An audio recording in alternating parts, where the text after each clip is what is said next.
இந்த வீடியோவில் திருவள்ளுவர் அருளிய திருக்குறள்கள் மற்றும் அவற்றின் பொருள் தொகுத்து வழங்கப்பட்டுள்ளது. தேசகுரல் டிவி வழங்கும் திருக்குறள் தொடர் தொகுப்பு விஜயகுமார் PE. திருக்குறள். திருக்குறள் விளக்கம் வழங்குபவர் நா. விஜயகுமார் PE.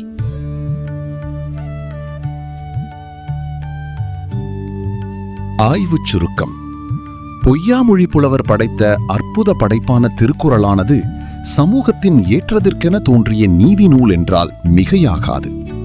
ஈரடியில் உலகத்தை அடக்கி நீதி கருத்துக்களோடு மக்கள் ஒழுக வேண்டிய ஒழுக்க நெறிகளையும் படைத்துள்ளார்.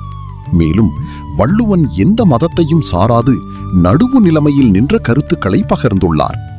இப்படைப்பானது தமிழருக்கும் தமிழ் இனத்துக்கும் பெரும் ஊன்றுகோலாக திகழ்ந்துள்ளதென்பது காலம் காலமாக உலகறிந்த விடயமாகும். வள்ளுவன் பக்தி நெறியினை எவ்வாறு காண்பிக்கின்றார் என்றால், நடுவு நிலைமையை நிலைநாட்டுபவர்களை, அதாவது மன்னனாயினும் நடுவு நிலைமையை நிலைநாட்டுவானாயின் தெய்வம் என்று குறிப்புரைக்கின்றார். அதன் மூலம் அவர் மதச்சார்போடு உரைக்கவில்லை என்பது அறிய முடிகின்றது. அதேபோல திருக்குறளை இசையோடு நோக்கின் பண் என்பதனை பாடலோடு பொருந்தியிருக்க வேண்டுமென குறள் பாக்களில் எடுத்து எம்பப்பட்டுள்ளது. அத்தோடு அக்காலகட்டத்தில் பயன்பாட்டில் இருந்த இசைக்கருவிகளை குறள் பாக்களில் சிற்சில இடங்களில் காண முடிகின்றது. இந்த வகையில் திருக்குறள் ஒரு சிறந்த இயற்றமிழ் நூல் மட்டுமின்றி ஓர் இசைத்தமிழும் கொண்ட நூலாக இலக்கியத்தோடு பக்தியையும் சரியான விதத்தில் வள்ளுவன் எடுத்துக்காட்டியுள்ளமை சிறப்பம்சமாகும். திறவுச்சொல்: வள்ளுவன், திருக்குறள், இசை, பக்தி. அறிமுகம். உலகச் சிந்தனையின் மணிமுடியைப் போலவும் நம் தமிழ் தாய்மொழியின் தலையாய அணிகலனாகவும் விளங்கும் சிறப்பு பெற்ற திருக்குறளானது தெய்வப்புலவரான திருவள்ளுவரால் இரவாத இலக்கியமாக கிமு 1ஆம் நூற்றாண்டில் எழுதப்பட்ட தொன்மை வாய்ந்த இலக்கியமாம். ஆழ்ந்த கருத்துக்களோடும் அறத்தையும் நீதியையும் விளங்குவதாகவும் உலகத்து பார்வையின் போக்கையும் கொண்ட தன்னிகரில்லா தனியிடத்தை பெற்ற இலக்கியமாகும். அத்தோடு மானுட பண்புகளை விளக்கி மனித குலத்திற்கு மாபெரும் அறநூலாய் விளங்கும் இந்நூலானது ஞானத்தின் களஞ்சியமாகவும் புனித நூலாம் பைபிளுக்கு அடுத்தபடியாக உலகளாவிய ரீதியில் அதிகமான மொழிகளில் மொழிபெயர்க்கப்பட்ட தனிப்பெரும் சிறப்புடைய இலக்கியமாகும். 1330 குறட்பாக்களை 133 அதிகாரங்களாக வகுத்து மானுடத்தின் விழுமிய பண்புகளையும் அதன் அறம் சார்ந்ததாயினும் உலகியல் சார்ந்தாயினும் அவற்றை உலகளாவிய ரீதியில் எடுத்து கூறும் எச்சமயமும் சாராத ஒரு சிறந்த இலக்கியமே திருக்குறளாகும்.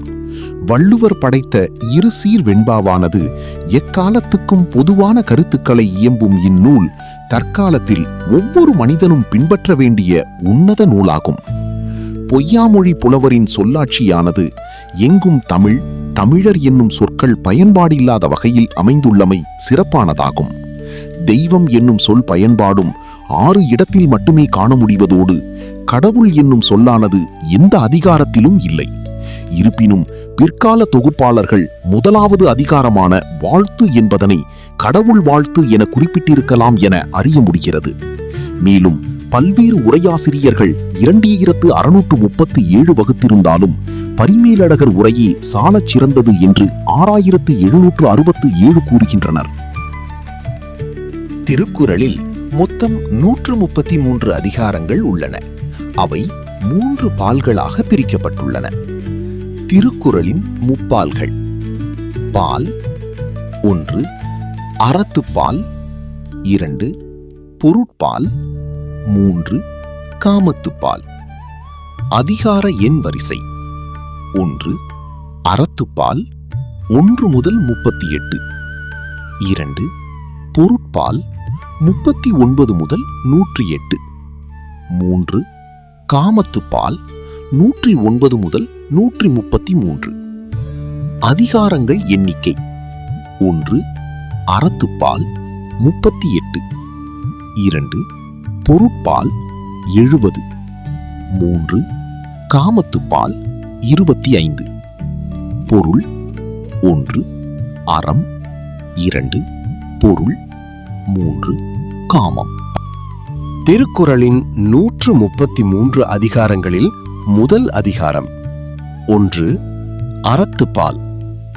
1 கடவுள் வாழ்த்து, 2 வான் சிறப்பு, 3 நீத்தார் பெருமை, 4 அரண் வலியுறுத்தல். 5.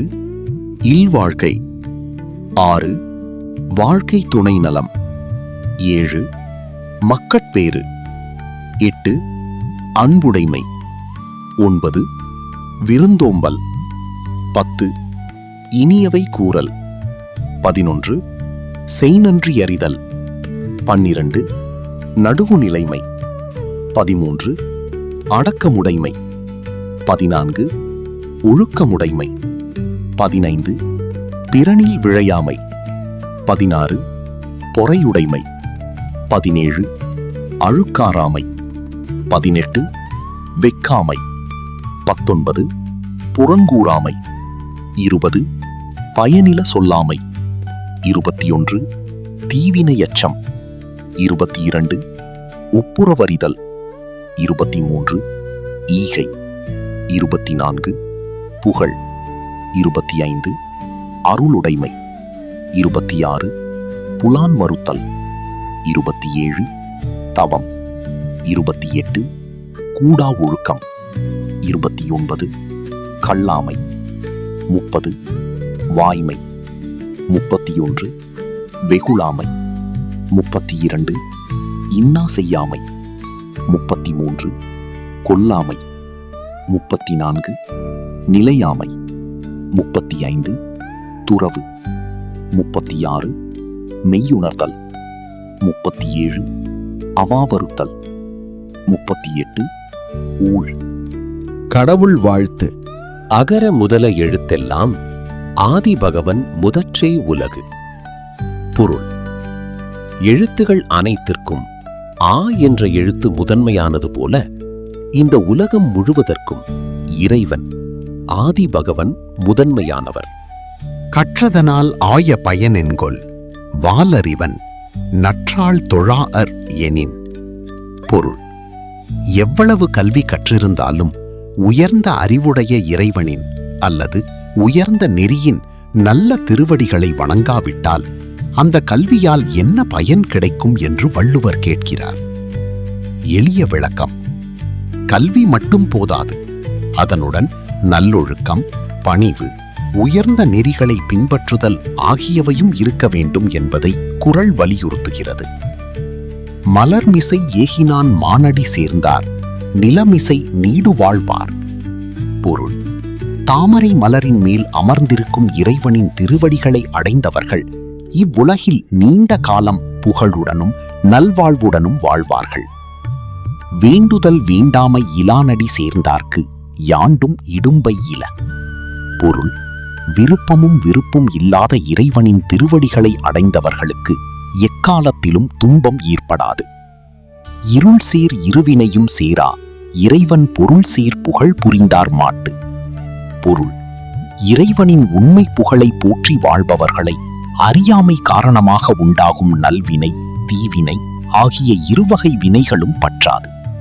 தொகுப்பு மற்றும் வழங்கல்: நா. விஜயகுமார், BE